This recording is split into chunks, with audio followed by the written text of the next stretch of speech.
Liar. Everywhere. On netrootsradio.com.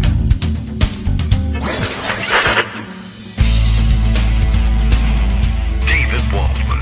Kagro. In the morning. Now, here's David Waldman. Hey, good morning, everybody. How you doing? It is Wednesday, May 5th. 2021. It's Cinco de Mayo, although that's not really much of a thing. I think we keep repeating that each year. And I don't know, one day it'll finally sink in. But it's a good excuse for having, I don't know, I guess usually people will get together in the United States and pretend it's a giant holiday and have Mexican food and presumably Mexican beer. So no harm done there, I guess, as long as you are vaccinated if you're gathering in groups indoors. Lots to talk about on that subject. Yesterday's discussion online, on Twitter anyway, largely dominated by people reacting poorly and, by which I mean giving negative reactions to. I don't think the reactions were necessarily all that poor, to a quick, sudden raft of articles or just expressed opinion, some mix of the two, that somehow, I don't know what, fairness, balance, both sidesism, something, or just regular old contrarianism was driving at least some portion of the punditry to imagine that there was an emerging sector among liberals who have been admonishing others to accept and follow the science in the pandemic for so long, now themselves bucking their own advice, ignoring their own advice, and foregoing, I guess, the opportunity at least to follow the science with respect to outdoor masking and I guess even with respect to reopening of schools and other gathering places under certain conditions. The basic premise being that since we've learned that vaccinated people could reliably go about unmasked outdoors, and yet it had been observed that at least one vaccinated person had been reluctant to do exactly that. I guess suddenly we now have this thing where it's, liberals, I think mostly because they came to identify pandemic response and following the guidelines as an anti-Trump position or as some way to virtue signal that they were anti-Trump. They're having a hard time giving up on the pandemic, which is now, of course, coming to an end. Although, I don't know. I didn't read all the way through all of these things because they were a little bit too annoying. My own thinking on this is, I wouldn't be terribly surprised. I guess I haven't dug into the backgrounds and really who wants to spend the time doing that. But I have a feeling that response to the improvement in conditions in the pandemic in the United States anyway, due to the widespread distribution of the vaccine, still lots of people waiting to get the vaccine, still lots of people, not necessarily because they're hesitant, but because they just haven't been able to get around to it for one reason or another, but still lots of people waiting on it, even though there's now a panic about the drop in the number, or the drop in demand, I guess, for the vaccine. But it seems to me that these articles might possibly be written by people kind of maybe sort of ensconced in urban coastal bubbles, perhaps urban professionals, maybe not so many kids in their household for whatever reason, either grown and gone or never had or too young or I don't know what, but or nannies take care of them. I got no idea what's going on and what's driving it. But I don't know. We'll talk about that, I'm sure, with Greg today. But I will remind everybody that as the number of vaccinated adults grows and we start to see the percentages rising, that they're giving you ordinarily the percentage of eligible adults. And that's not the same thing as the entire population or people who might want the vaccine. Lots of ink being spilled, virtual ink in many cases, on this worry that either a worry that we've hit a wall with vaccinations or a worry that it's perhaps time to start exporting the surplus to countries where they could really use it. And at least that's sort of, the heart's in the right place there on that. I will remind everybody that in my very vaccine enthusiastic household, not vaccine hesitant, but vaccine enthusiastic household, early adopter household, we didn't get it any earlier than anybody else, but we signed up for our state's eligibility database in January, as soon as it was available to us, figuring it wouldn't be until about now that they would call us and tell us that we could get our vaccines. We put our kids who weren't eligible at the time, and still one of them isn't eligible, on the list. And we've been waiting and waiting. So you can't say we're vaccine hesitant in this house, but only 50% of this very enthusiastic house has been vaccinated. So I'm not so sure that there's a big gap between the number of vaccines that we have available and the number of people who actually want them. The number of previously eligible adults who are still interested may be dwindling, but there is a burgeoning number of people who are becoming eligible or who have been eligible for a little while but have not been able, for various reasons, to get to getting the vaccine. We have that going on in my house. So it was a little annoying to be told that there was either something weird or wrong with our approach to this thing after having, been pretty careful the whole time. I mean, we're not vaccinated, as we were discussing on Monday with Greg. There's a big difference in reasons for why people might not be vaccinated, and hesitancy isn't always it. Our 20-year-old is just coming home from college later this week, and they attempted to have an on-campus vaccination clinic, and it got canceled because it was Johnson & Johnson based. Now he's coming home, and sure, he could have gotten the vaccine in between the cancellation on campus and now, but that involves, one, stopping all of his studies and searching for a place where he can get vaccinated as opposed to having it here at home, and two, the possibility of running into some of the reactions that people had, some, worse than others, right in the middle of final exams, not really on most students' schedules. And then, of course, we've got another one at home, months shy of being 16. And we've been waiting, and pretty soon we're going to get that authorization.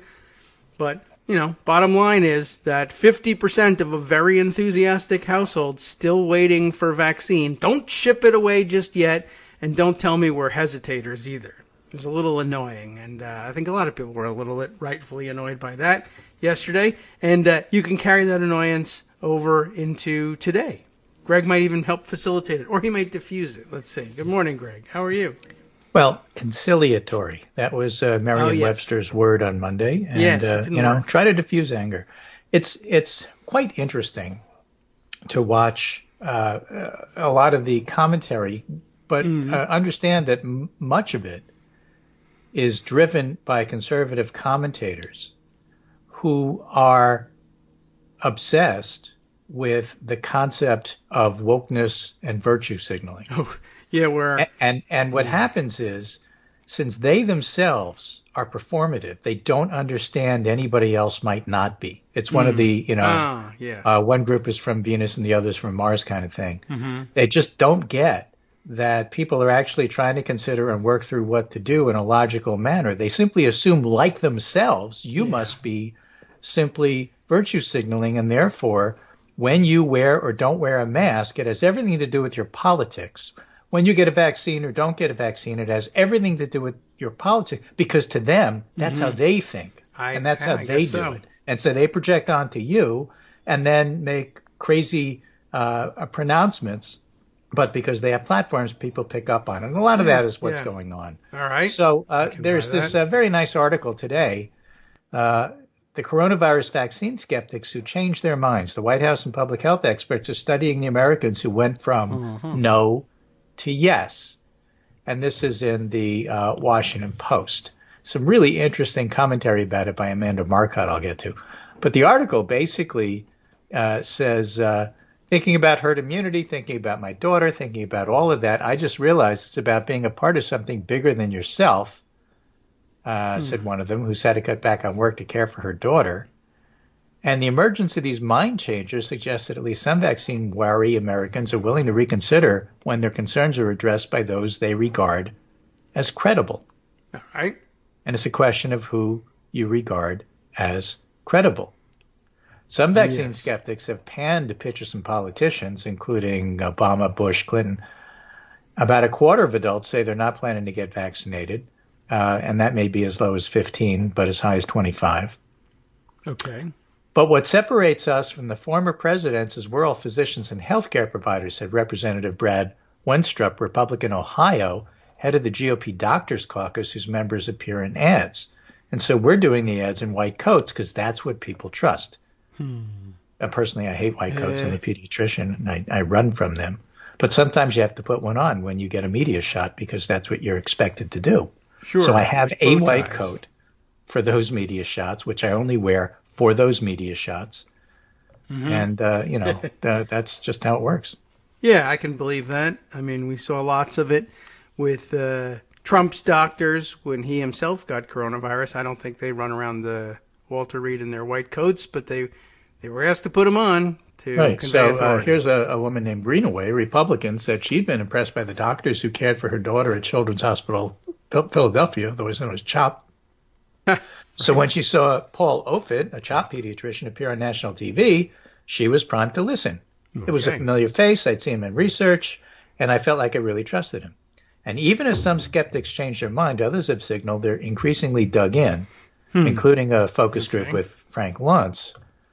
But interestingly enough, and we'll get back to him a couple of times, Luntz's efforts to boost vaccine uptake drew fire Friday from Fox News host Tucker Carlson, who said that Luntz should disclose that he's done work for vaccine manufacturer Pfizer, as if that matters. So the weird things is that Tucker Carlson is just, a performative idiot, which we'll get to with and I bet he's been David Frum, who basically will say and do anything, including be on Dancing with the Stars, as long as you can see him on TV. And he doesn't have any beliefs. He doesn't have any core. And so he's anti-vax today, but he just as well could be pro-vax tomorrow, just as he was anti-COVID last year, but pro-COVID this year, whatever sells. So there's that. And if that's where you're getting your news, it needs to be countered by people, in fact, that you trust. So that's why PSAs from, for example, Republican doctors can be really, really helpful. But that's why the pastors are so important. There's other stories about how the pastors are getting things done in their own area. And Amanda Marcotte's commentary on this particular piece, and I think I can dig up the pastor one, a lot of this makes sense. A lot of propaganda about liberal elites and scaremongering about scientists appeals to the haunting fear a good chunk of Republicans have that they're stupid, which causes them to get defensive and say they know better. And I've seen with my own eyes on issues like this, not politics, calmly talking to them like they're adults who are smart enough to understand things soothes those fragile egos and lower defenses, but you can't talk down to them. And they're not inherently stupid people. They're incurious, maybe. Defensive, maybe, she says, but they have the raw materials to understand basic science, so the trick is acting like it, not like you're talking to a child. For example, doctors with good bedside manner. And I know a lot of liberals, she says, have knee-jerk, but they are stupid reactions, but that's mistaking incuriosity for stupidity. Okay. It's often helpful to ask, for example, about their own work, and you'll find they're pretty sharp about some things. Yes. So the only other thing I'd say is if you have a conservative in your life you're trying to convince to vaccinate, here's a trick I learned from a lifetime of being a woman. Okay. She can say that. I can't say this. Right. If you want people to listen to you, put your opinion in the mouth of a person they trust. So I've often overcome men's resistance to listening to me by attributing my opinion to some man, especially when they know and like. And in this case, a way to do it is saying, well, I was worried too, or I had concerns, but my doctor showed me this information, and then give them that information. So I'm not telling you that you're ill-informed.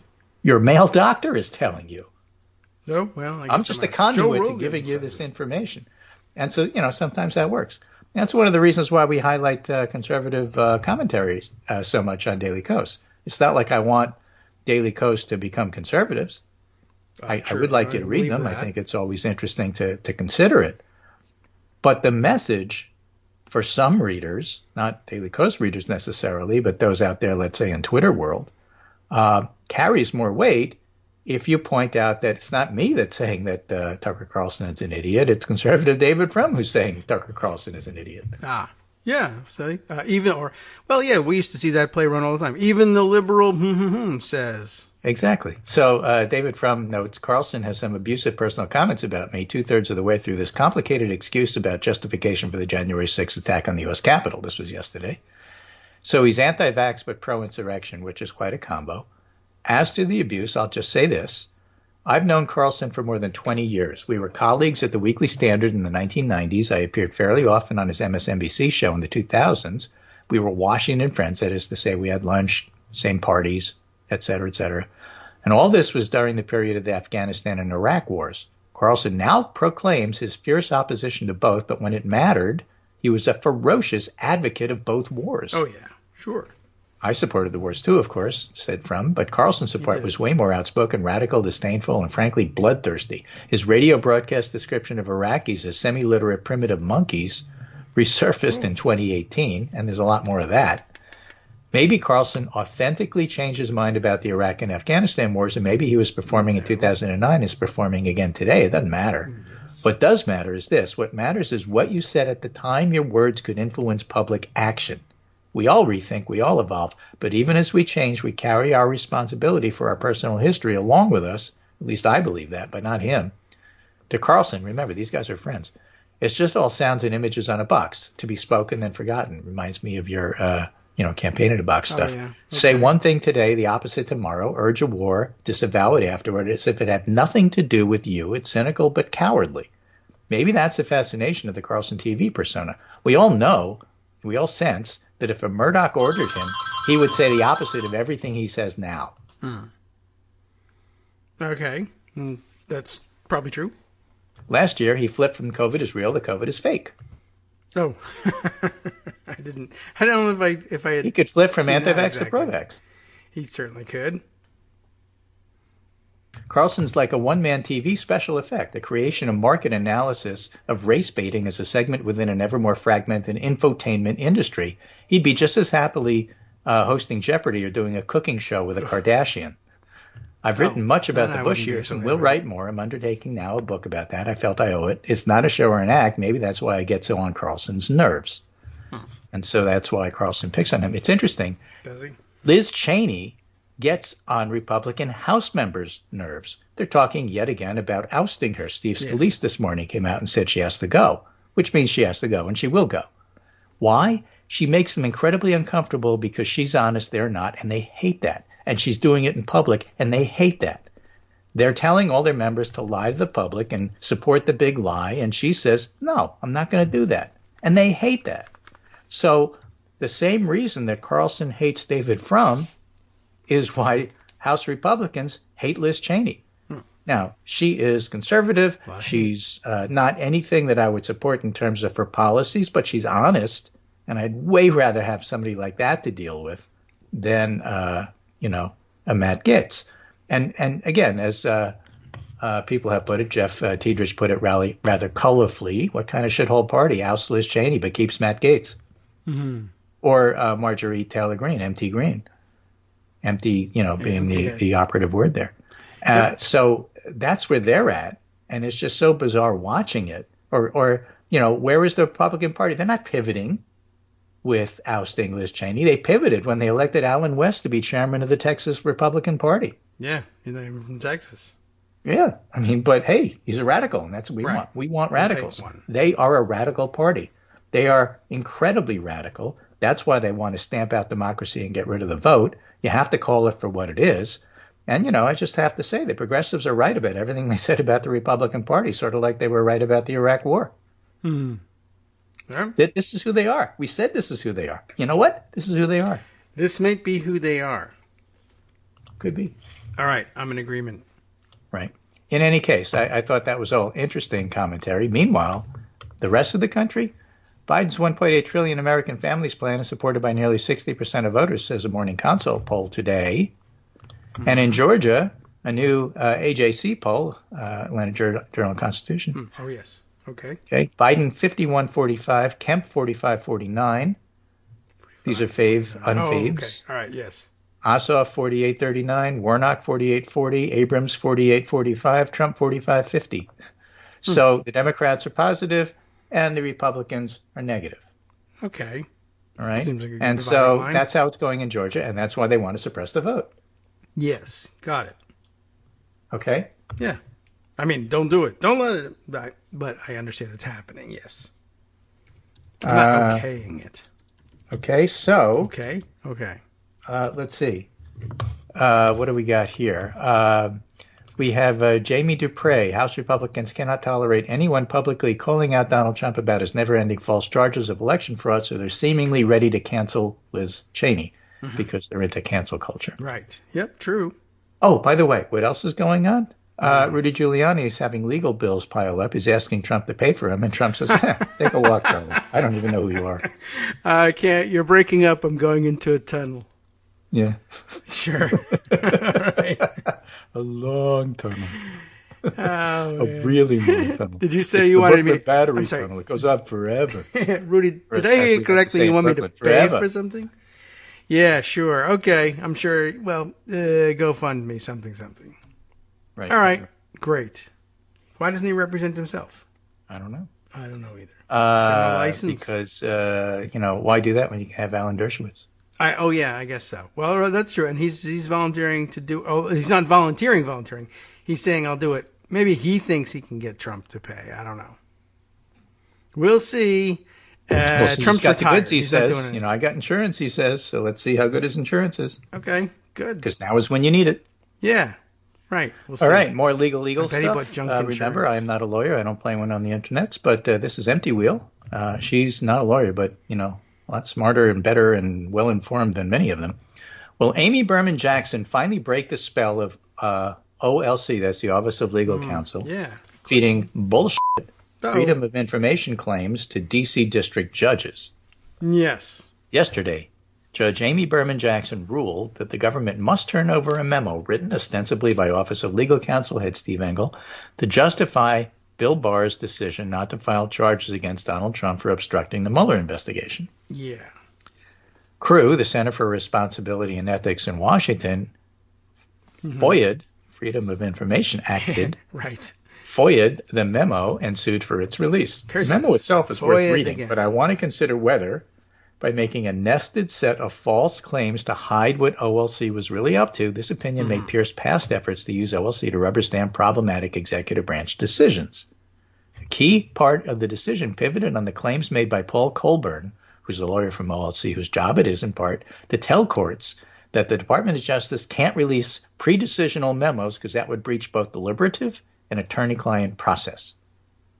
Vanessa Brinkman, whose job it is to tell courts that DOJ has appropriately applied one or the other of the exemptions permitted under Freedom of Information Act, and senior trial attorney Julie Strauss-Harris, who was stuck arguing against release of this document, relying on these declarations. Amy Berman Jackson ruled that all three had made misrepresentations. And basically what they did is, in effect, say, you can't see these memos because it's part of our deliberative process, and we're shielded because we're allowed to think in private. When, in fact, they had already made the decision, and emails associated with it show that they were crafting the memo to fit their narrative rather than it being part of the deliberative process. That's why they have to release it, and that's why she's pissed. Oh, my. Well, everyone's upset about that, including Abby and the people with access to the phone line calling in to register their objections. I can agree, and it's easy to understand. Although, I see you also have the Times article on it too. Maybe we'll share that as well. Sometimes Marcy, of course, writes it from the perspective of someone who's been steeped in it since forever and is still steeped in it. It's not always entirely clear from the inside perspective only exactly how bad this is. She generally nails it. It's all right. This stuff. So the Times simply says, Judge says Barr misled on how his Justice Department viewed Trump's actions. Amy Berman Jackson said in a ruling that the misleading statements were similar to others that Barr, the former Attorney General, had made about the Mueller investigation. So basically, they decide what they want to do. Then they release supporting stuff, but don't let you see anything else. Yes. And when asked about it, they say, well, you can't see the supporting stuff because it's part of our process, when in fact, as I said, they had already decided what they were doing, and the memos they don't want to release show that, which is why they don't want to release them. Yes. One of the overarching problems is one that we've sort of run up against a number of times. Almost every time we discuss the OLC on the show, it's in the context of the OLC being this sort of mystical division of the Department of Justice that can issue memos that have something approaching the force of law, but it has been granted that ability because, of course, it's always been staffed by some of the top lawyers in the country, but also by lawyers who are very careful about preserving their reputation for integrity. Now that it is no longer staffed by such people, they've realized the reputation that the old OLC carried allowed it to issue memos that would have the force nearly of law. We'll use that. Let's leverage that and design the law as we'd like it, put it in a memo, and see if courts are fooled. And now it's happened before, and so that's what's going on. And right before the break, breaking news: Facebook upholds its ban. They will not allow Trump to be on. Hooray! The rose is given to the people of the United States of America. Thank you, Brian Monroe, for that late-breaking tweet there. Okay. And then break coming up, and then we'll see what happens after that. All right. Yes. So that was the decision we were all waiting for from the fake and just recently invented Facebook Oversight Board, which I guess was a creation of the Zuckerberg folks to take the heat of deciding whether or not to allow Trump back onto Facebook off of him. Or I guess in this case, the heat of deciding not to off of him. And so now all of MAGA America can be angry at the Facebook Oversight Board, which can now dissolve and go back to their regular lives. We'll be right back. Hi, everybody. It's me, David. Let's change things up from the old fundraising pitch for just a minute and talk instead about how you can be a part of our show. If you've got a smartphone or any other electronic recording device, why not sit down and record a segment for us? Read us an important article and give us your take. Or read one of your own original essays, or even just give us your commentary on something you'd like to share that's important to you. Then send the file to me at kagrox@gmail.com, and I'll try and work it into the show. Short segments, a few minutes in length, are easiest to fit in. And of course, I can't always guarantee that I'll be able to play everything, but if you've ever shouted at your radio or TV about something you wish was being covered, here's your chance to change that. Make the show your own. Send your submissions to me at kagrox@gmail.com.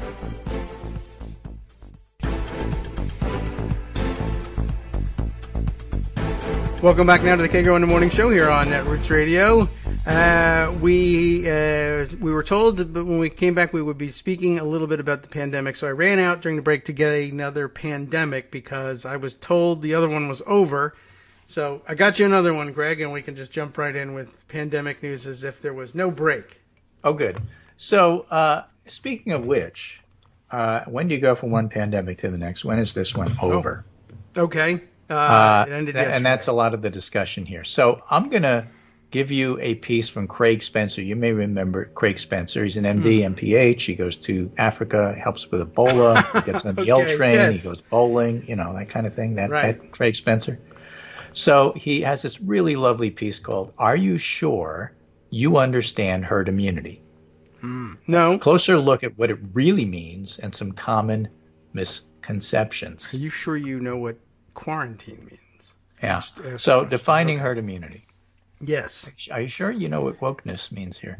Defining herd immunity. Definitely not. For starters, let's define it. Herd immunity, also known as community immunity. I love that one because it's like brings it home. Exists when a substantial proportion of the population is immune to an infectious disease, significantly limiting person-to-person spread. And what does substantial mean? Well, depends. For very contagious diseases like measles, you need 90% of a population immune to limit transmission. For less contagious diseases, the number's lower.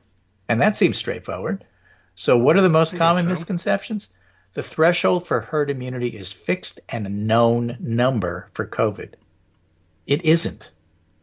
I often hear some version he writes of once we get to 75%, we can finally get back. But we don't know that. If you ask a dozen different infectious disease experts what the threshold is, you might get a dozen different answers. Yes. Well, right? it is Or a more, novel coronavirus after right? all. There's the answer I like and the answer I wouldn't go anywhere near.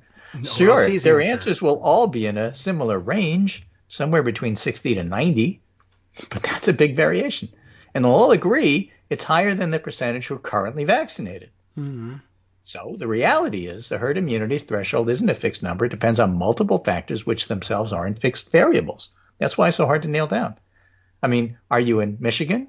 Is the Michigan legislature handcuffing the governor or trying to do so literally and then assassinate her? I mean, what's going on there?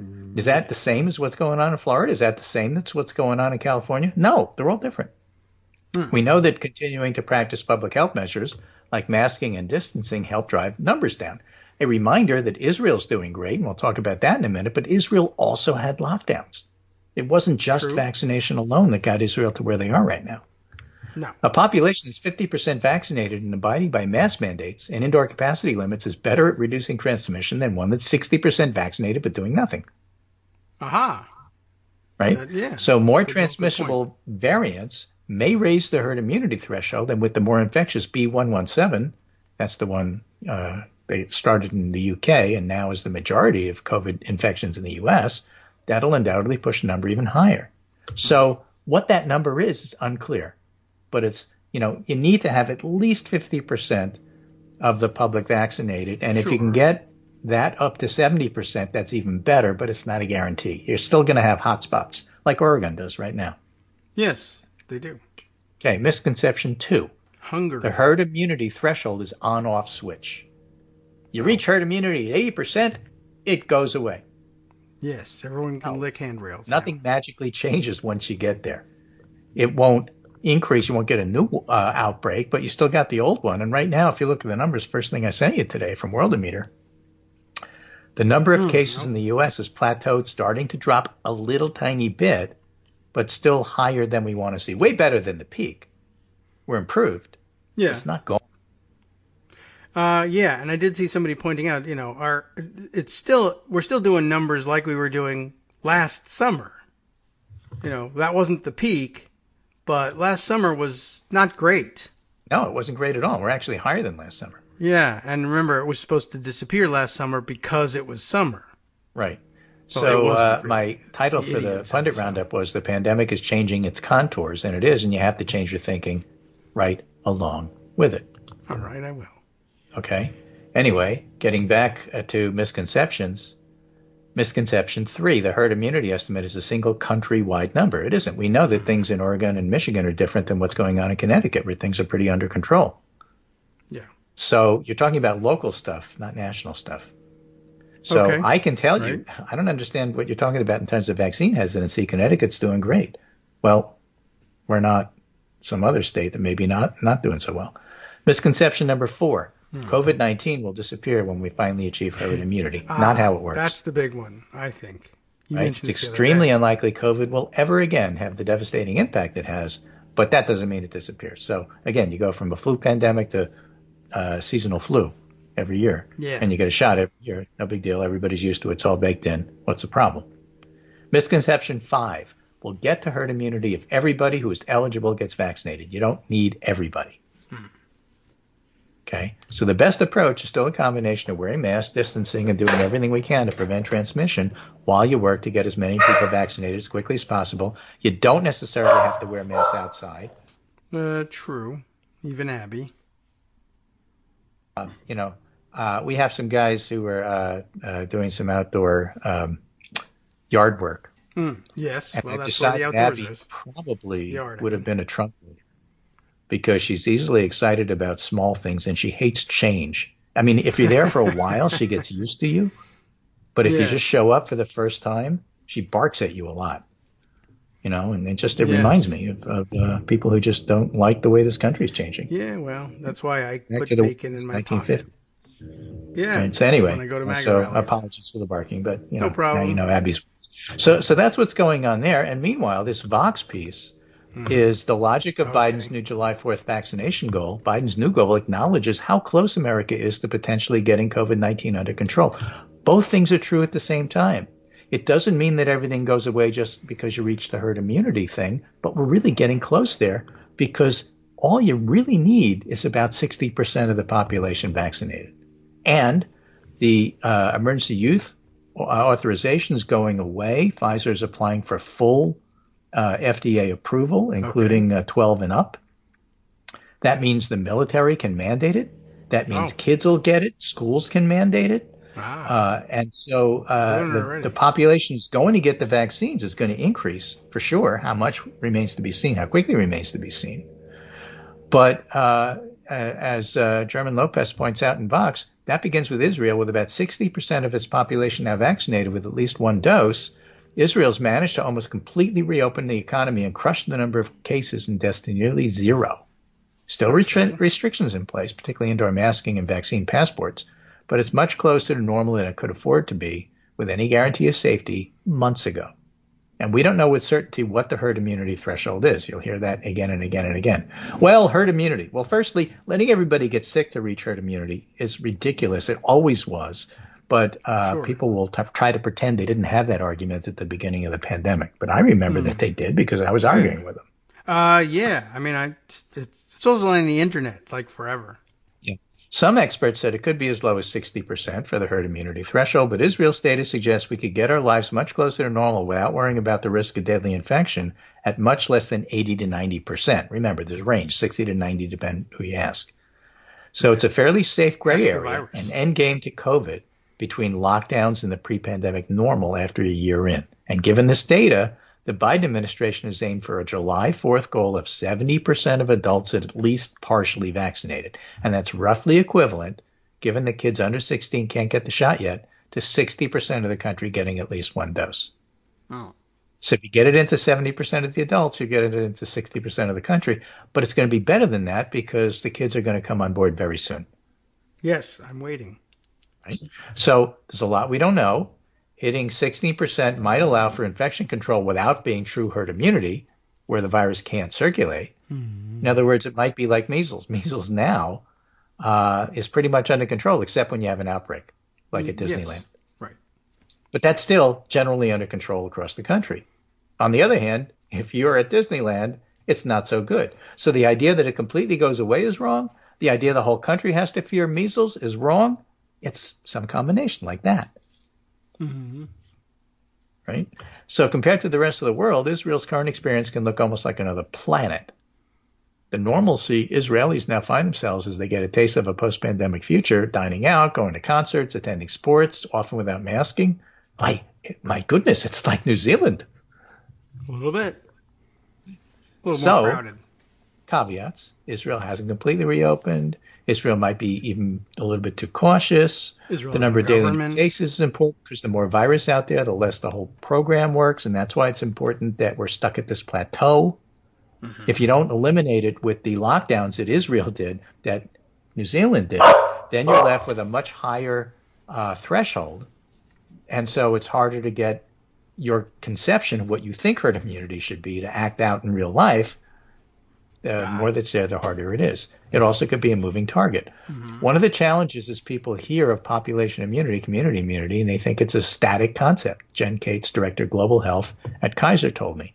But it's not true. Given the effects of different interventions, the weather, other variables can have on the rate of infection. Southern states are warmer. You can go outdoors. Therefore, the level of immunity required to suppress infections. It makes it hard to say what the percent is of the U.S., and it's going to vary by place. Mm-hmm. I mean, I hate to say it, but it's been known to snow in Connecticut in May. Doesn't look like we have any on the horizon, but, you know, it's not Florida. It's not the same, okay, let's just eat out because we can eat out. Yes, outside. Right. And then, of course, down south, it's warm, and then it reaches hey, it's too warm, we got to go back inside in the air conditioning level as well. As University of Florida biostatistician Natalie Dean, a very good person to follow on Twitter, by the way, Israel's data bodes well for what we can do in the U.S. Maybe we can get really, really far off 60% of people being vaccinated, and that's all good. But it all depends. So, to that end, America still has to do a lot more work to vaccinate people. The number of doses administered daily has declined. Experts attribute this to America's vaccine rollout problem shifting from supply to demand.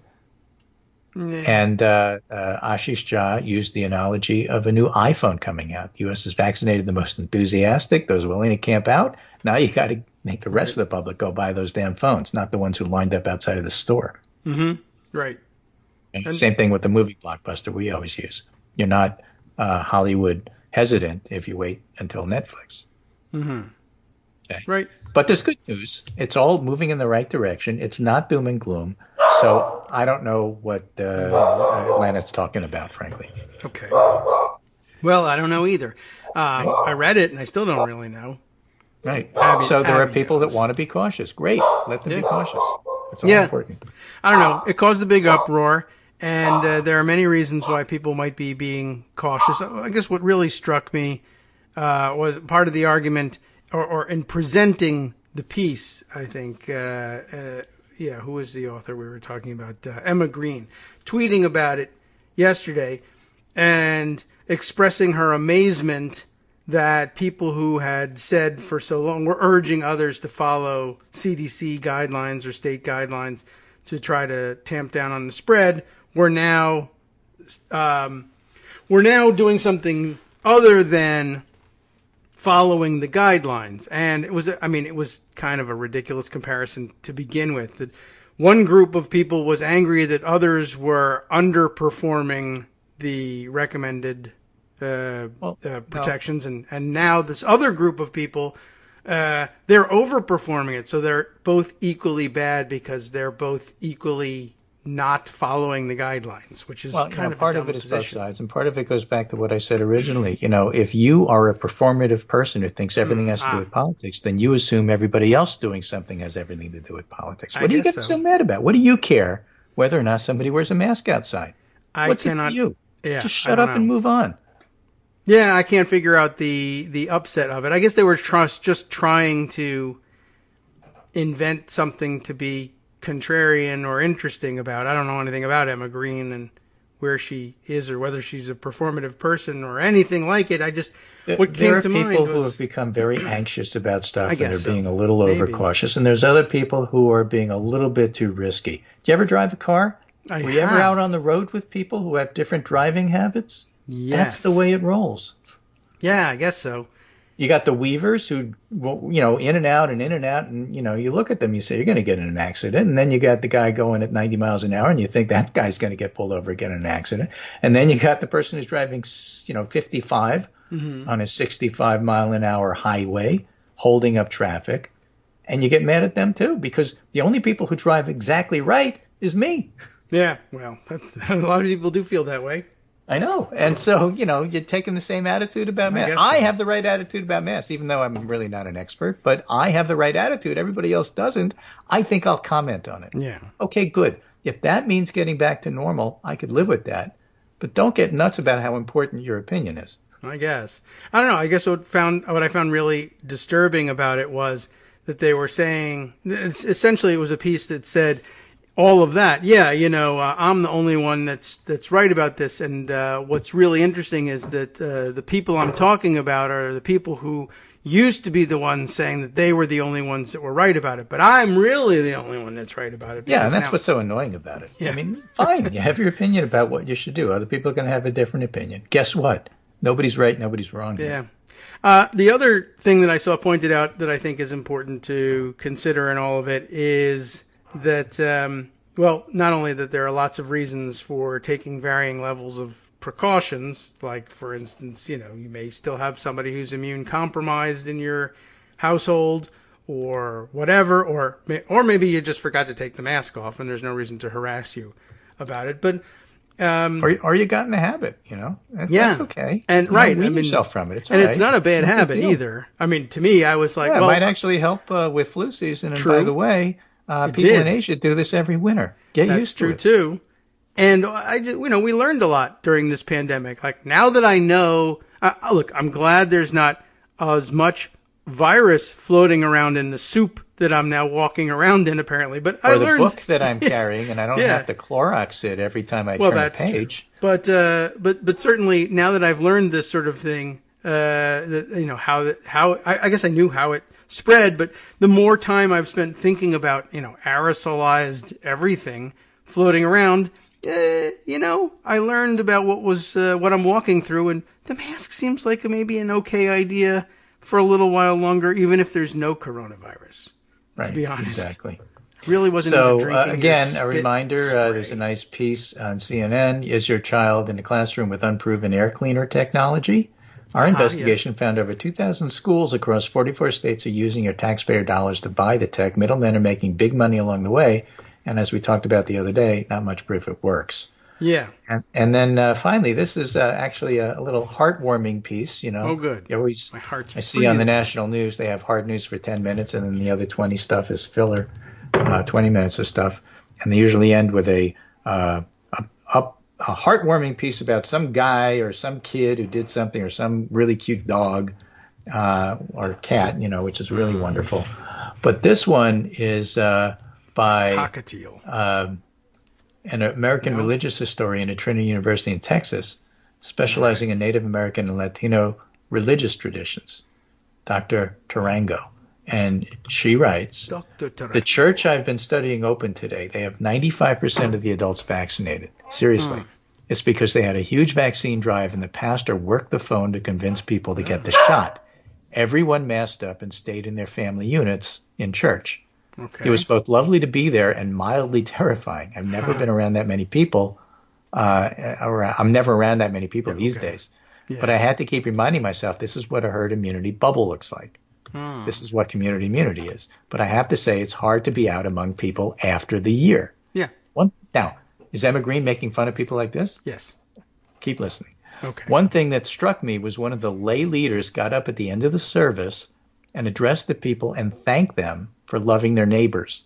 Hey, that's enough in that to get book. Vaccinated for each other. I keep thinking about how we should frame vaccine hesitancy in that way. Love your neighbor, love your community, get vaccinated for those around you, love them enough to be overcome the hesitancy, the vaccines for ourselves, but also for others. And by the end, so many familiar people waved happily at me, sent air kisses, air hugs, and I was just so happy to be around them. So I'm an ethnographer, but I have formed genuine friendships with many of the good people I'm studying.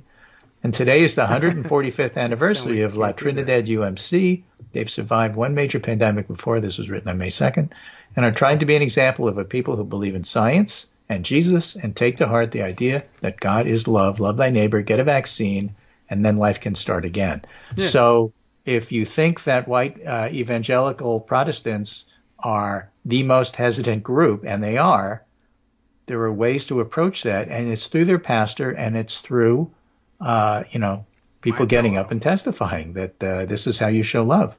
And so there's hope that some people can be moved. And whereas 15% are hardcore, I'm not going to do it, maybe you can reach the others with approaches like this that do not include a PSA from George W. Bush. Yeah, well, it can be done, and it's an interesting story. And that's part of my own, I guess, my own story and my own thinking of these things. The idea of being overcautious being a problem, I don't really see it, especially if you're being overcautious because you just want to move more gradually toward the safety that's at the end of the tunnel. I just don't see the difficulty with it. As long as you are moving, it doesn't make any sense to demand a faster pace.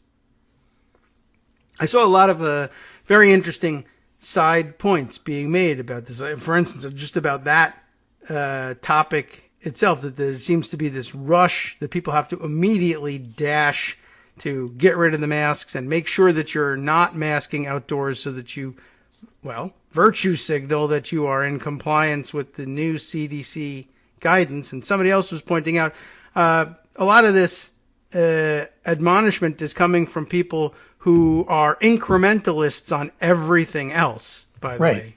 So it's interesting that, if it's income inequality, addressing that, or racial inequality, incrementalism.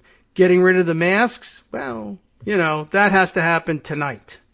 Or I'll write another article in the Atlantic. Maybe that's as much hypocrisy as following the CDC guidelines and demanding that other people follow the CDC guidelines until the guidelines say, get your mask off immediately. And if you got something to say, Abby, it's all right. Well, just a reminder, it is Wednesday. Yes. Oh, so not only that. Engineer Day. Well, they're coming for the yard waste. Good yes, timing. So now we got everybody here. It's like the stateroom scene at night. You should have them come in as well. Let's find out about what's in your trash. Today we'll be speaking to the sanitation engineers. You know what's in the trash. He's got a great nose for that. Oh, yeah. Alrighty, so that's it for Very me good. for today. But I think that, just lighten up. Let people get to their own comfortable space. Yeah, right. And be fine. Get your vaccine. You don't have to harangue people about it, but listen to folks who you trust. If you don't believe me, believe that guy over there who you really like. And I'll just tell you, I'm telling you this because he said so. Right. Don't get harango, says Dr. Tarango. I'm going to run with that forever. Okay. I appreciate it. Thank you. And I'll talk to you tomorrow. Very good. All right. See you later, Abby. Have a good day. I hope you get some fantastic sort of treat. And I hope your yard is looking just top notch. Okay. I am interested in this story. Plus, of course, the possibilities of a character in maybe like a James Bond movie, and naming the person Dr. Tarango is just very enticing. But the fact that this is set in a house o' worship, I think is very interesting. And it tracks a little bit with my own experience with it. I guess what was bugging me yesterday was, I wonder if I can find the exact formulation that was used. I don't know whether it was Emma Green's own tweet about her piece or other people's tweets about it. But one of the things that really stuck with me was this idea that taking precautions that exceeded CDC guidelines was a hypocritical position to take, given that so many, I guess the idea that so many liberals, and I don't really know whether it was really happening or not, the idea that so many liberals were admonishing others for not following the guidelines sufficiently. I mean, the both sides comparison just doesn't make any sense. The both sides positioning doesn't make any sense. To underperform guidelines for health is not the same thing as overperforming those guidelines. And it's not a matter of, we admonish against all deviation. I guess, here was Emma Green's tweet was, "A while ago, I started noticing something strange. Very progressive people who love to talk about, quote, believing in science were adopting COVID restrictions," and here she's put asterisks around it to emphasize, we're adopting COVID restrictions over and above CDC guidelines. I thought, is there a story here? And, well, wow, there is. And then a link to her much talked about story. And here's the thing. What struck me about this, like the idea that, well, here they are saying they believe in science, and they're adopting COVID restrictions over and above guidelines. Now, I'm going to blur the lines a little bit, and I think it's within reason to do so. CDC guidelines versus some state guidelines. I mean, some states had their own guidelines and they were garbage and they were meant to be in opposition to CDC guidelines. But in my own state, which is a commonwealth instead of a state, but in the Commonwealth of Virginia, we had fairly stringent guidelines, and they were, I think, I believed them to be more or less in compliance or more in agreement with CDC guidelines. But they were, like the CDC didn't issue guidelines, for instance, on what capacity different indoor venues could operate. They left that to the states to do it, but the states generally did it in compliance with CDC guidelines. So here's the thing.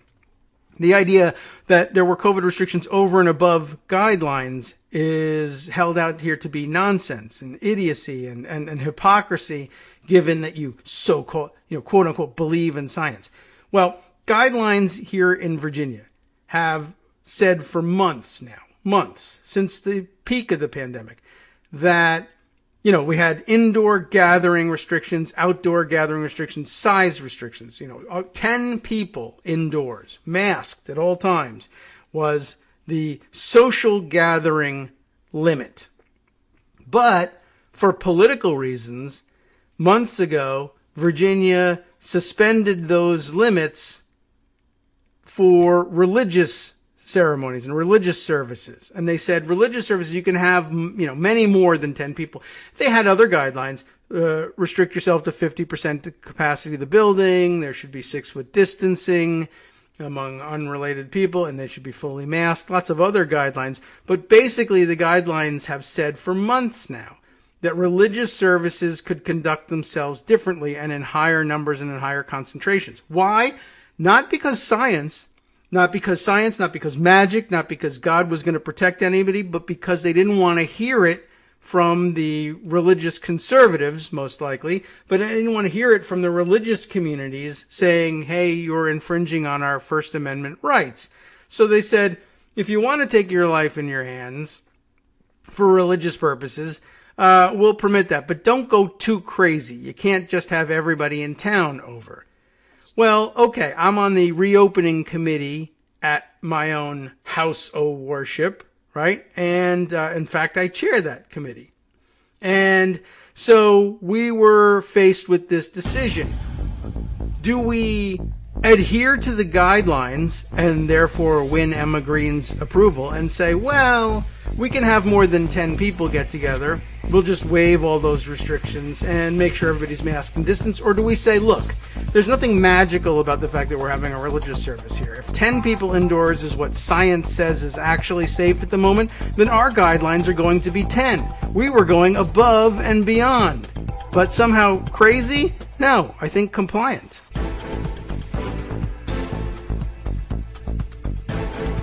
Welcome back now to the Kagro in the Morning Show here on Netroots Radio. Breaking news.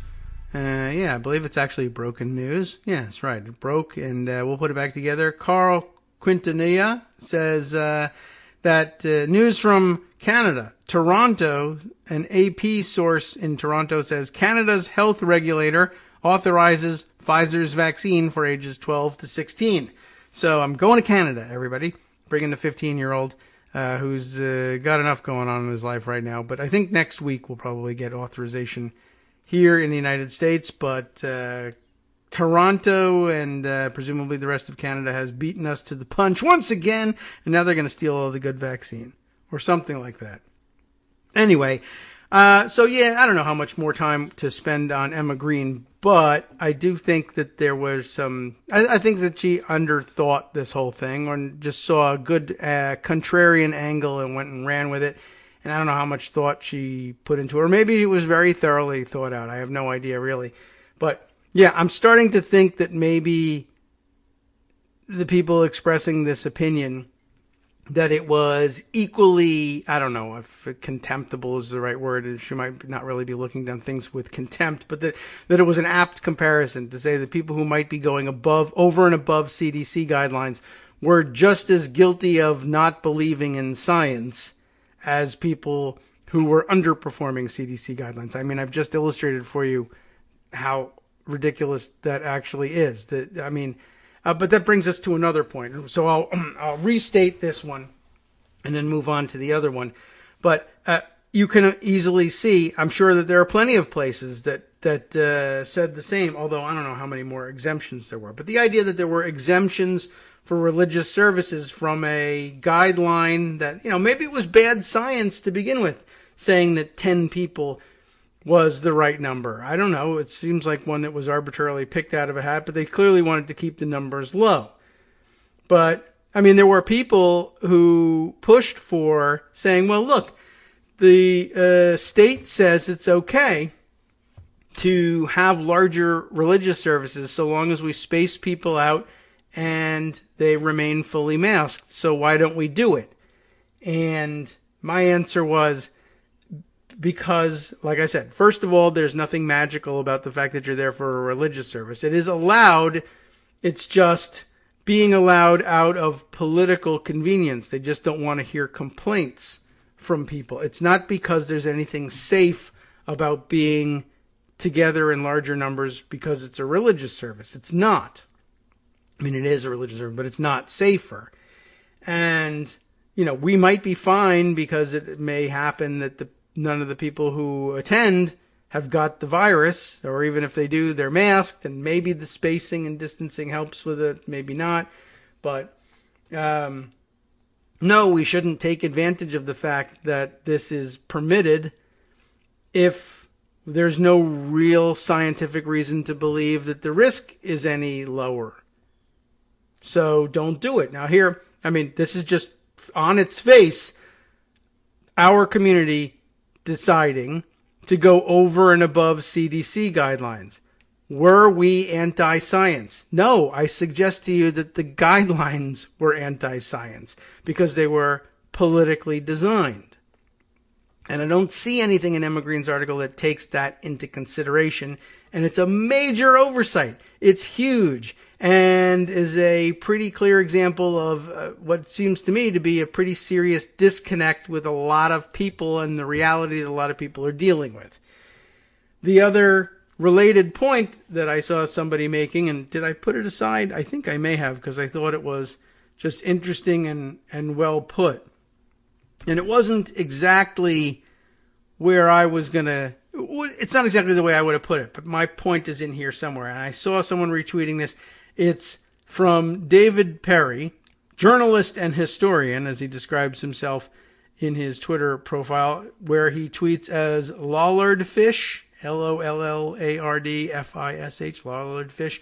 Why? Not sure. Don't know the real reason, but it's there. So if you want to follow along with him or find that thread, I'll provide you with the thread. But if you want to find him before then, he writes it up this way. How many tweets in this thread? It's actually, his part of it isn't all that long.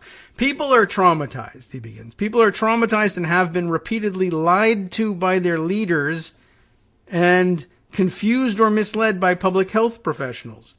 If they, quote, won't quit the pandemic, that was part of the title of Emma Green's piece, right? Liberals who won't quit the pandemic. If they won't quit the pandemic, this is why. This doesn't cover it all, I don't think, but he thinks it does. Pretty much every single person has experienced trauma as a result of this pandemic. The trauma is widely varied in nature, from acute to more background noise, and people's resources for addressing trauma varies equally widely. But the encounter of trauma during the pandemic is real and ongoing and universal. I think the science is pretty clear that being outside unmasked is totally safe, unless in close proximity. I think the science is pretty clear that once vaccinated, being unmasked is safe for you in almost all contexts, and likely you won't transmit it to your unvaccinated kids, too. But my empathy goes to people who feel differently because the trauma is universal and our leaders have failed us. It would not be a rational choice to assume our leaders have it right this time around, given the evidence of the last year. Now we're getting somewhere. The question isn't why are people still masking outside, reluctant to open schools, or reluctant to trust that the vaccine is working. The question is, how do we rebuild trust across a society that has been racked with trauma and governed by malice and incompetence? I don't know. Pause here at least to say, the truth is that we were governed for most of the pandemic by a complete idiot who seemed to want the most of us to die as possible, who told people to drink their fish tanks and put light bulbs up their asses and inject bleach just in case it might have worked. And by the way, if you actually are one of those science people, well, we're going to send you all of the remdesivir and Regeneron products for free, and it'll save you, except I'm not sending anything to anybody, and 375,000 more of you are going to die. Goodbye. That guy was in charge of saving the world, essentially, from coronavirus, and, well, you see what happened. And now you're like, well, why aren't you following advice? Okay. We are. We're following our own advice, for one thing, but we're following, in the case of reopening for us, we were following the advice. We were just following the advice as if we were gathering for social purposes instead of gathering for religious purposes. Because I don't know. Did you see anything anywhere that said the virus was less likely to infect you if you were praying? I didn't. So that, to me, that's just like, I don't think you actually understand what the CDC guidelines or state guidelines actually were and what they actually said, Emma. Not to pick on you personally, but, this was kind of annoying. There's more to David Perry's thread, but I do know he says, after saying, the question is, how do we rebuild trust after in a society that's been racked with trauma and governed by malice and incompetence? I don't know, but I do know that the current "these people just won't quit the pandemic" thing is a mistaken analysis that I hope we, by which I mean journalists, analysts, public health professionals, elected leaders, neighbors, family, friends, lovers, teachers, communities, will quit. And here's the thing. I'm seeing the won't quit masking takes from a lot of people, and those people who are pushing the trust the science have also encountered trauma during the pandemic and are also dealing with it in varied ways, etc. We're all effed up. So there's a lot of work to do to rebuild society, and the path of empathy and recognizing the universality of the encounter with trauma during a global mass death event is, I think, step one. I think that's pretty interesting. And of course, the immediate reaction that I expected is the top of the responses at the moment. I still remember the CDC telling us masks were unnecessary. I think a little bit of an unfair shot, but it makes a certain point.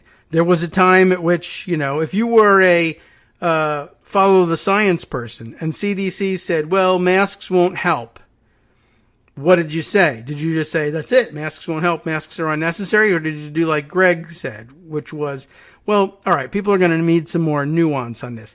Masks will help. They have to, because they're physical barriers. They will help. They won't necessarily make you entirely safe, but there are several reasons why. One, they may not have recommended masking immediately. And two, why masking needs to be done in a certain way. And I guess they both play into the same thing. There was, of course, we might run out of masks for the doctors and medical professionals treating the disease who will need them. But there was also the initial belief, if you're really talking about a virus that is highly contagious and highly deadly, and we weren't quite sure what we were dealing with just yet. But if you are hoping to prevent it with masking, then you really need to pay some attention to, you remember the lectures that we got about proper donning and doffing of masks and PPE.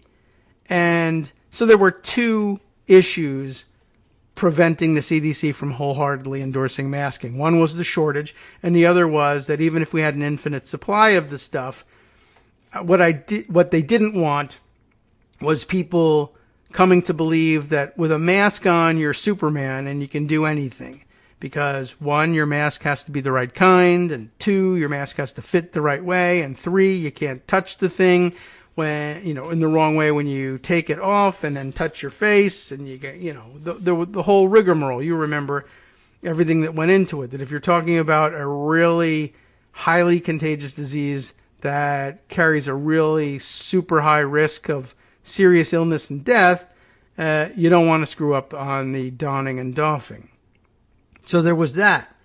But the bottom line was that at the time, CDC was saying better off without the masks. But you couldn't and shouldn't have walked away from that situation with the idea that means masks don't help, or that means masks hurt the situation. And some people still believe for whatever reason.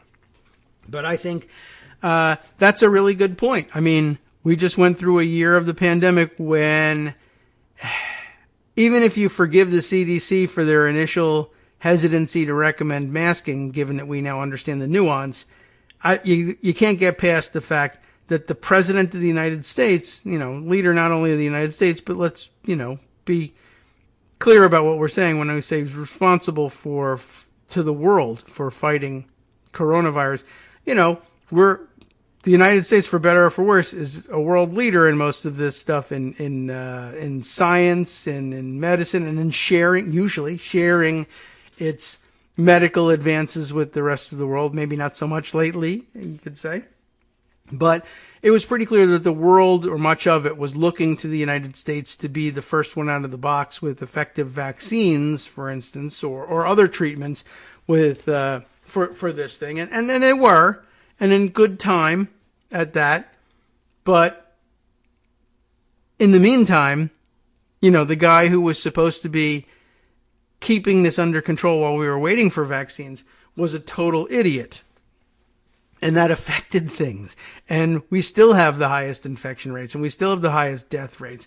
And as much as we keep pointing out that India is on fire, India is still well behind us in the number of cases and in the number of deaths. It will get worse for them. They may eventually surpass us. They've got the capacity to do so. But, so did China, and we may not be getting the right information out of China. We may be getting better information out of India. Maybe not. I don't know. They too have their own authoritarianism problem. So who knows what sort of reliability we're going to get from those numbers. But yeah, the fact is that we didn't have competent leadership. He wasn't just incompetent to the task. He was incompetent to the task of telling the truth about his level of competence. And how confident we should be in his competence. And that cost us a lot. And another good point, I guess, that came toward the end here, I don't know if this is the point he meant, but a good one can be extracted from this tweet, the second to last one. Here's the thing where he says, I'm seeing the won't quit masking takes from a lot of people, and a lot of those people who are pushing the trust the science have also encountered trauma. And you should probably keep in mind that maybe people who have encountered trauma, whether they understand it or know it or not, maybe their advice isn't always the best. Maybe their advice is being colored by their trauma experience more than it should be. And it's easy to imagine that that's the case. Somebody who's in such a rush to unmask and has developed a mania about demanding that others be in the same rush might have some problems. And it's okay, but maybe you should acknowledge that. It's a possibility. I can't, diagnose Emma Green from over here, and it doesn't apply to her. It can apply to anyone. I mean, Nate Silver spent the better part of a day on it as well. And what was his take on it was something like, I'll see if I can find his thing too. He likewise was saying that it wouldn't be, that he thought that going around masked outdoors after you were fully vaccinated, or at least not changing your behavior in significant ways after you've been fully vaccinated, was irrational. Here it is. It's very difficult to know what constitutes rational behavior during a pandemic like COVID-19. Good caveat. So there's a limit to how much you might judge anybody's choices. And there's a fair caveat. But, he then says, I'd argue one sign of irrationality is if a person doesn't change their behavior much after being vaccinated. And that too is a problem. I mean, for one thing, I'd say, I'd argue that one sign of irrationality is da-da-da-da. Well, I'd argue that you don't argue about it, quite honestly. But now we're in the argument, so we, I guess, have to engage. But what about that? If you don't change your behavior very much after being vaccinated, you're irrational. As opposed to, what about if that was my behavior before the pandemic? I worked at home before the pandemic. I'm still working at home. I don't go out a whole lot at night because, I'm old and I have kids. And to the extent I am going out at night, it's because I'm taking them to and from their events, which at this point are still masked affairs because they're all unvaccinated kids. So now I'm irrational because I'm eating at restaurants and going to clubs and attending theater events, whether movies or plays, just as much before the pandemic as I was after, or just as much during the pandemic unvaccinated as I am during the pandemic vaccinated. What? That's not irrational at all. That's just life for me. And also, as we've learned, now that I know that we're living in germ soup all the time, the mask is a pretty good idea, even if there's no COVID, quite honestly. Even if it's not winter and it's not even flu season. I mean, like, I tweeted this yesterday too. I'm turning around from the salad bar if I see somebody stick their head under the sneeze guard, even if they don't sneeze. Now you're telling me, I have to drink everybody else's exhaled vapors to be rational. I think rational is keeping the mask on and not changing your behavior. I mean, I changed my behavior because of what I learned about what's floating around in the air. Maybe it's overdoing it to go about masked all the time, everywhere, forever, but it's not unwise. If you've ever caught any of those, I don't know, if you've ever seen a video or seen a TV show, I forget where I think they did this on like 2020 one time or something, where they put like fluorescent dye in the water and then flush the toilet, right? And then they use the UV light to show you, look how far the droplets, the aerosol from the toilet bowl travels. And it was all over everybody's bathroom. And so, they said, well, what do you want to do about this? You want to close the lid when you flush? I mean, it traps stuff in there and there's still a cloud that comes out. They demonstrated that too. If you open the toilet seat 10, 20 minutes later, there's still a cloud coming out. But they said, at the minimum, maybe you want to do something like store your toothbrush holder further away from the toilet, Give the aerosols and the droplets a chance to fall out of the air before they get to your toothbrush, for instance. Now, if you see something like that, but you don't get E. coli poisoning, right? Do you now say, well, now it's okay to store my toothbrush on the toilet, in the toilet, whatever? No, you say, I will take these precautions. I've seen what's out there now, and there's something I want to do about that.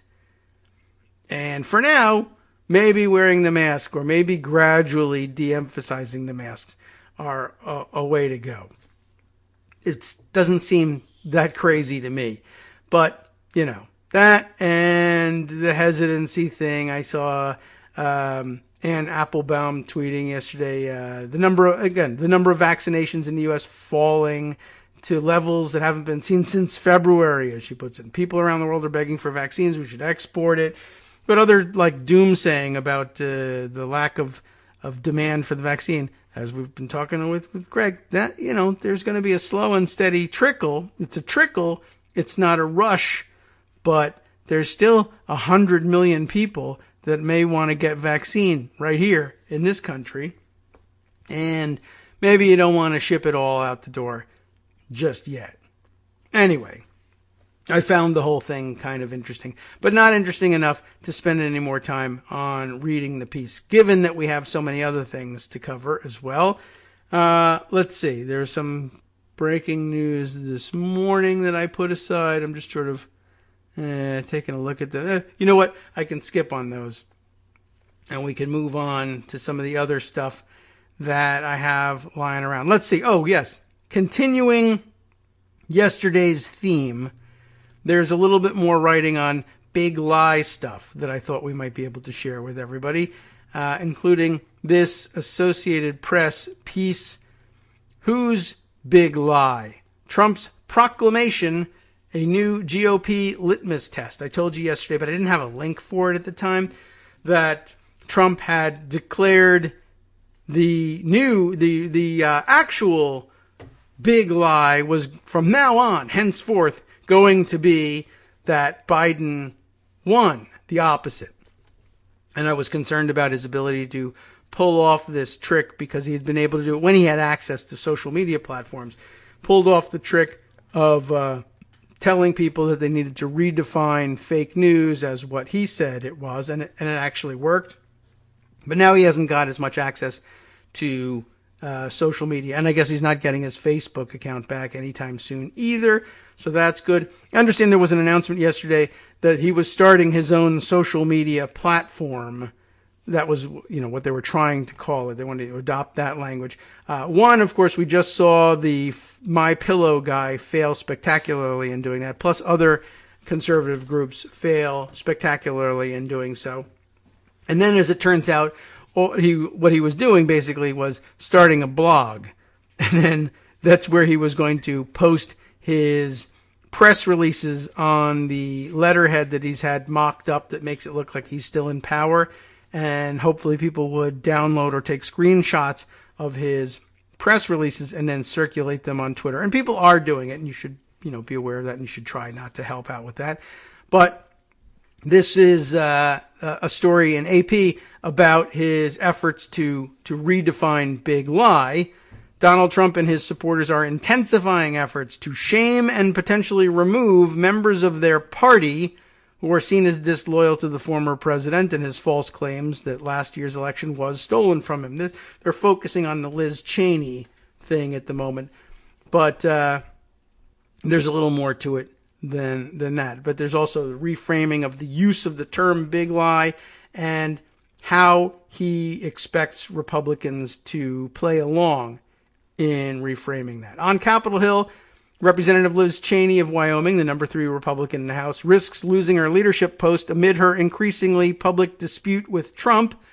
In Utah, Senator Mitt Romney, a rare Trump foe in the GOP, faced the indignity over the weekend of reminding a booing crowd that he was once their presidential standard bearer. And in Texas, the only openly anti-Trump Republican in a crowded special election for a congressional seat finished a lowly 9th.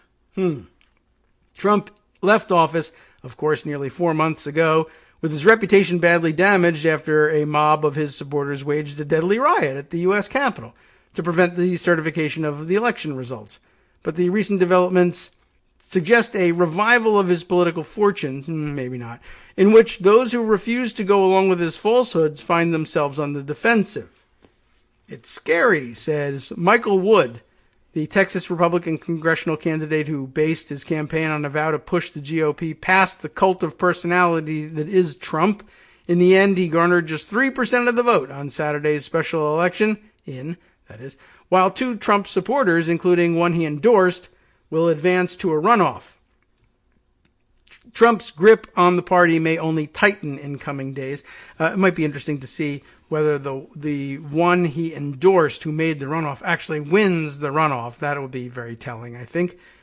Adding to his flurries of press releases, his powerful Facebook account could be reinstated this week, but that didn't happen, so we'll skip that. Meanwhile, Republicans in Virginia will decide whether to nominate a vocal Trump supporter for governor in one of the few marquee elections on the calendar this year.